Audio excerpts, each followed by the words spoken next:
রূপালী শস্যের দুর্গ, ধানগোলার উপাখ্যান। আপনি কি জানেন, একসময় বাংলার গৃহস্থের আভিজাত্য পরিমাপ করা হতো তার সোনার গয়না দিয়ে নয়, বরং তার বাড়ির আঙিনায় থাকা বাঁশ আর কাদার তৈরি সেই বিশালাকার ধানের গোলার উচ্চতা দেখে, যেখানে সিন্দুকের চাবির চেয়েও বেশি যত্ন করে রাখা হতো আগামীর অন্নের নিশ্চয়তা। আজ যা কেবল জাদুঘরের বস্তু, একসময় তা ছিল বাংলার অর্থনীতির হৃৎপিণ্ড।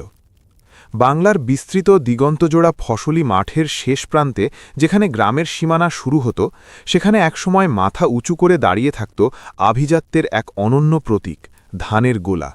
এই গোলা কেবল শস্য সংরক্ষণের আধার ছিল না, এটি ছিল বাঙালির অস্তিত্ব, সমৃদ্ধি এবং বুদ্ধিবৃত্তিক প্রকৌশলের এক জীবন্ত নিদর্শন।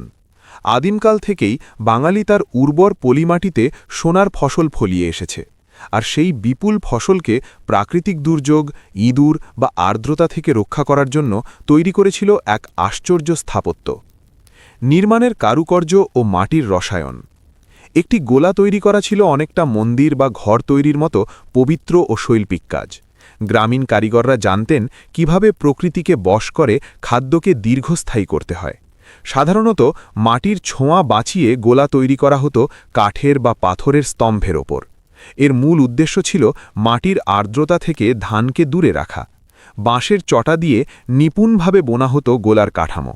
সেই কাঠামোর ওপর দেয়া হতো কাদা, তুষ এবং গরুর গোবরের এক ঘন প্রলেপ। এই মিশ্রণটি ছিল এক আশ্চর্য প্রাচীন সিল্যান্ড। এটি একদিকে যেমন বাতাস ঢুকতে দিত না, তেমনি বাইরের পোকামাকড়কেও দূরে রাখত। গোলার ওপরে থাকত খড় বা তালপাতার ছাউনি, যা দেখতে অনেকটা পিরামিডের মতো। এই বিশেষ আকৃতিটি করা হতো যাতে বৃষ্টির পানি দ্রুত গড়িয়ে পড়ে এবং ভেতরে ভ্যাপসা গরম তৈরি না হয়। বড় বড় গোলাগুলোতে কয়েকশো মণ ধান অনায়াসে কয়েক বছর পর্যন্ত সতেজ থাকত। সামাজিক মর্যাদার দর্পণ। তৎকালীন সমাজ ব্যবস্থায় যার বাড়িতে গোলার সংখ্যা যত বেশি, তার প্রতিপত্তি ছিল ততটাই প্রখর। বিয়ের প্রস্তাব থেকে শুরু করে গ্রামের বিচার সালিশ, সব কিছুতেই গোলার মালিক হওয়াটা এক বিশাল যোগ্যতা। কোনো বাড়িতে 10টি গোলা থাকা মানে সেই পরিবারটি কেবল সচ্ছল নয়, বরং তারা আপদকালীন সময়ে পুরো গ্রামের অন্নদাতা হওয়ার সক্ষমতা রাখে। এই গোলাগুলোকে কেন্দ্র করে তৈরি হতো উৎসবের আবহাওয়া। অগ্রহায়ণের নবান্নে যখন নতুন ধান উঠত, তখন গোলাগুলোকে আলপনা দিয়ে সাজানো হতো। গৃহিণীরা ধানের গোলার গায়ে পিটুলি দিয়ে লক্ষ্মীর পায়ের ছাপ আঁকতেন। বিশ্বাস করা হতো ধানের গোলা খালি রাখা অমঙ্গলজনক, তাই ধান শেষ হয়ে গেলেও তলানিতে অন্তত 1 অঞ্জলি ধান রেখে দেওয়া হতো বরকত হিসেবে। চোরের আতঙ্ক ও গৃহস্থের বুদ্ধি। আশ্চর্যের বিষয় হল, ধানের গোলাগুলো এমনভাবে তৈরি করা হতো যে এর ভেতর থেকে ধান চুরি করা প্রায় অসম্ভব। গোলার মুখ থাকত একেবারে ওপরে, যেখানে পৌঁছতে মই লাগত।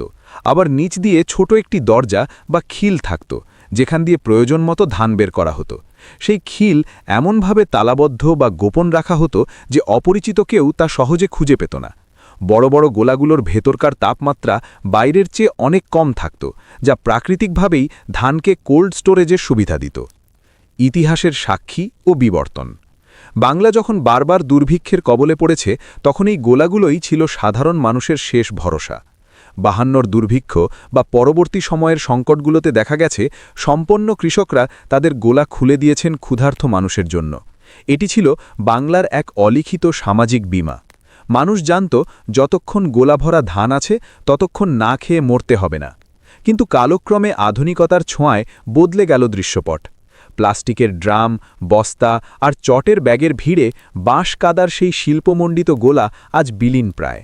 এখনকার কংক্রিটের বাড়িতে গোলার জায়গা নেই। যেখানে আগে উঠান জুড়ে গোলার সারি থাকত, সেখানে ধান ওঠার সাথে সাথেই তা বাজারে বিক্রি করে দেওয়া হয়। সংরক্ষণের সেই প্রাচীন সংস্কৃতি আজ ফিকে হয়ে গেছে। এক অদ্ভুত সমাপ্তি। ধানের গোলা কেবল একটি কাঠামো ছিল না, এটি ছিল বাঙালির যৌথ শ্রম, প্রকৃতি চেতনা এবং ধৈর্যের প্রতীক।